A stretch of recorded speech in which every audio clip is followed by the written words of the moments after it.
इस बात से कोई इनकार नहीं कर सकता कि महाभारत के प्रसिद्ध योद्धा और अंतिम दिनों में कौरवों की सेना के सेनापति कर्ण अपने प्रतिद्वंदी अर्जुन से श्रेष्ठ धनुर्धर थे, जिसकी तारीफ भगवान श्री कृष्ण ने भी की। लेकिन कहते हैं कि कुसंगत का असर बहुत घातक होता है। बहुत कम लोग ही होते हैं जो कमल के समान होते हैं। इस कुसंगत के चलते ही कर्ण कई बार गलतियां करते गए। उनकी इन्हीं गलतियों ने कौरवों और पांडवों के युद्ध में उनको कमजोर बना दिया था। महाभारत युद्ध में कर्ण सबसे शक्तिशाली योद्धा माने जाते हैं। कर्ण को किस तरह से काबू में रखा जाए, ये कृष्ण के लिए भी चिंता का विषय हो चला था। लेकिन कर्ण दानवीर, नैतिक और संयमशील व्यक्ति थे। ये तीनों ही बातें उनके विपरीत पड़ गयी। क्या थी कर्ण की गलतियाँ, जानेंगे आज की वीडियो में, इसलिए वीडियो में अंत तक बने रहे। साथ ही वीडियो को लाइक कर चैनल को सब्सक्राइब जरूर कर दे। कर्ण की पहली गलती, ब्रह्मास्त्र। उस काल में द्रोणाचार्य, परशुराम और वेद व्यास को ही ब्रह्मास्त्र चलाना और किसी के द्वारा ब्रह्मास्त्र का प्रयोग किए जाने पर उसे असफल कर देना याद था। उन्होंने ये विद्या अपने कुछ खास शिष्यों को दी। उसमें भी किस तरह ब्रह्मास्त्र को असफल करना, ये कम ही शिष्यों को याद था। जब द्रोणाचार्य ने कर्ण के सूत पुत्र होने को जानकर ब्रह्मास्त्र विद्या सिखाने से इनकार कर दिया, तब वे परशुराम के पास पहुंच गए। परशुराम ने प्रण लिया था कि वे इस विद्या को किसी ब्राह्मण को ही सिखाएंगे, क्योंकि इस विद्या के दुरुपयोग का खतरा बढ़ गया था। कर्ण ये सीखना चाहता था, तो उसने परशुराम के पास पहुंचकर खुद को ब्राह्मण का पुत्र बताया और उनसे ये विद्या सीख ली। परशुराम ने ब्रह्मास्त्र के अलावा कर्ण को अन्य सभी अस्त्र शस्त्रों की शिक्षा दी थी। फिर एक दिन जंगल में कहीं जाते हुए परशुराम जी को थकान महसूस हुई। उन्होंने कर्ण से कहा कि वे थोड़ी देर सोना चाहते हैं। कर्ण ने उनका सिर अपनी गोद में रख लिया। परशुराम गहरी नींद में सो गए। तभी कहीं से एक कीड़ा आया और वो कर्ण की जांग पर डंक मारने लगा। कर्ण की जांग पर घाव हो गया, लेकिन परशुराम की नींद खुल न जाए इसके भय से वो चुपचाप बैठे रहे। घाव से खून बहने लगा। बहते खून ने जब परशुराम को छुआ तो उनकी नींद खुल गई। उन्होंने कर्ण से पूछा कि तुम इस कीड़े को हटाए क्यों नहीं? कर्ण ने कहा कि आपकी नींद टूटने का डर था, इसलिए। परशुराम ने कहा कि किसी ब्राह्मण में इतनी सहनशीलता नहीं हो सकती। तुम जरूर कोई क्षत्रिय हो, सच सच बताओ। तब कर्ण ने सच बता दिया। क्रोधित परशुराम ने कर्ण को उसी समय शाप दिया कि तुमने मुझसे जो भी विद्या सीखी है वो झूठ बोल कर सीखी है, इसलिए जब भी तुम्हें इस विद्या की सबसे ज्यादा आवश्यकता होगी तभी तुम इसे भूल जाओगे। कोई भी दिव्यास्त्र का उपयोग नहीं कर पाओगे। लेकिन अब सवाल ये उठता है कि यदि वो झूठ नहीं बोलता तो सच बताकर क्या परशुराम उसे विद्या सिखाते? नहीं। तब वे किससे सीखते? निश्चित ही एक भूल थी, लेकिन भूल नहीं भी थी। दूसरी गलती, कवच और कुंडल। भगवान कृष्ण ये भली भांति जानते थे कि जब तक कर्ण के पास उसका कवच और कुंडल है तब तक उसे कोई नहीं मार सकता। ऐसे में अर्जुन की सुरक्षा की कोई गारंटी नहीं। उधर देवराज इंद्र भी चिंतित थे, क्योंकि अर्जुन उनका पुत्र था। भगवान कृष्ण और देवराज इंद्र दोनों जानते थे कि जब तक कर्ण के पास पैदाइशी कवच और कुंडल है वो युद्ध में अजेय रहेगा। तब कृष्ण ने देवराज इंद्र को एक उपाय बताया और फिर देवराज इंद्र एक ब्राह्मण के वेश में पहुँच गए कर्ण के द्वार। देवराज भी सभी के साथ लाइन में खड़े हो गए। कर्ण सभी को कुछ न कुछ दान देते जा रहे थे। बाद में जब देवराज इंद्र की बारी आई तो दानी कर्ण ने पूछा, विप्रवर आज्ञा कीजिए, किस वस्तु की अभिलाषा लेकर आए हैं? विप्रवर ने इंद्र ने कहा, हे महाराज, मैं बहुत दूर से आपकी प्रसिद्धि सुनकर आया हूँ। कहते हैं कि आप जैसा दानी तो इस धरा पर दूसरा कोई नहीं है। तो मुझे आशा ही नहीं विश्वास है कि मेरी इच्छित वस्तु तो मुझे अवश्य आप दोगे। फिर भी मन में कोई शंका न रहे, इसलिए आप संकल्प कर ले, तभी मैं आपसे मांगूंगा। अन्यथा आप कहे तो मैं खाली हाथ चला जाता हूँ। तब ब्राह्मण के भेष में इंद्र ने और भी विनम्रता पूर्वक कहा, नहीं नहीं राजन, आपके प्राण की कामना हम नहीं करते। बस हमें इच्छित वस्तु मिल जाए तो हमें आत्म शांति मिले। पहले आप प्रण कर ले तो ही मैं आपसे दान मांगू। कर्ण ने देश में आकर जल हाथ में लेकर कहा, हम प्रण करते हैं विप्रवर,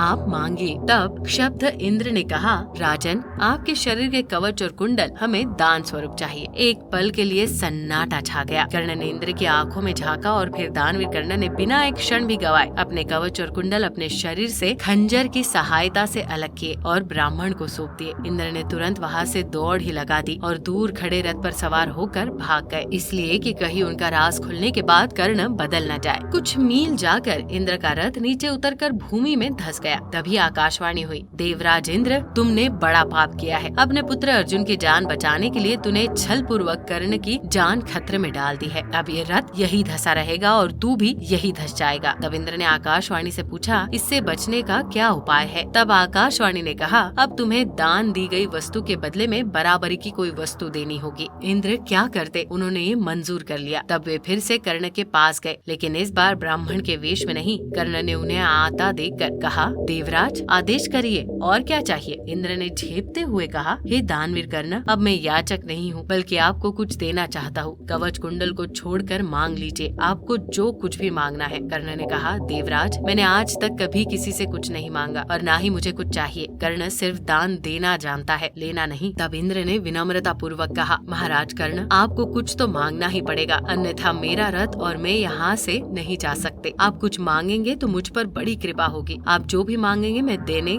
तैयार। कर्ण ने कहा, देवराज आप कितना ही प्रयत्न कीजिए, लेकिन मैं सिर्फ दान देना जानता हूँ, लेना नहीं। मैंने जीवन में कभी कोई दान नहीं लिया। तब लाचार इंद्र ने कहा, मैं ये वज्र रूपी शक्ति आपको बदले में देकर जा रहा हूँ। तुम इसको जिसके ऊपर भी चला दोगे वो बच नहीं पाएगा। भले ही साक्षात काल के ऊपर भी चला देना, लेकिन इसका प्रयोग सिर्फ एक बार ही कर पाओगे। कर्ण कुछ कहते उसके पहले ही देवराज वो वज्र शक्ति वहाँ पर रखकर तुरंत भाग लिए। कर्ण के आवाज देने पर भी वे रुके नहीं। बाद में कर्ण को उस वज्र शक्ति को अपने पास मजबूरी रखना पड़ा। लेकिन जैसे ही दुर्योधन को मालूम पड़ा कि कर्ण ने अपने कवच कुंडल दान में दे दिए हैं, तो दुर्योधन को तो चक्कर ही आ गए। उसको हस्तिनापुर का राज्य हाथ से जाता लगने लगा। लेकिन जब उसने सुना कि उसने बदले में वज्र शक्ति मिल गई है, तो फिर से उसकी जान में जान आई। अब इसे भी कर्ण की गलती नहीं मान सकते, ये उसकी मजबूरी थी। लेकिन उसने यहाँ गलती ये की कि वो इंद्र से कुछ मांग ही लेता। नहीं मांगने की गलती तो गलती ही है। अरे वज्र शक्ति को 3 बार प्रयोग करने की इच्छा ही व्यक्त कर देता। तीसरी गलती, सर्प और कर्ण। अब ये कथा कितनी सच है इस पर तो शोध होना चाहिए, क्योंकि ये लोक कथा पर आधारित है। माना जाता है कि युद्ध के दौरान कर्ण के तुनीर में कहीं से एक बहुत ही जहरीला सर्प आकर बैठा। तुनीर अर्थात जहाँ तीर रखते हैं, ये पीछे पीठ पर बंधी होती है। कर्ण ने जब एक तीर निकालना चाहा तो तीर की जगह एक सर्प उनके हाथ में आ गया। कर्ण ने पूछा, तुम कौन हो और यहाँ कहाँ से आ गए? तब सर्प ने कहा, हे दानवीर कर्ण, मैं अर्जुन से बदला लेने के लिए आपके तुनीर में जा बैठा था। कर्ण ने पूछा, क्यों? इस पर सर्प ने कहा,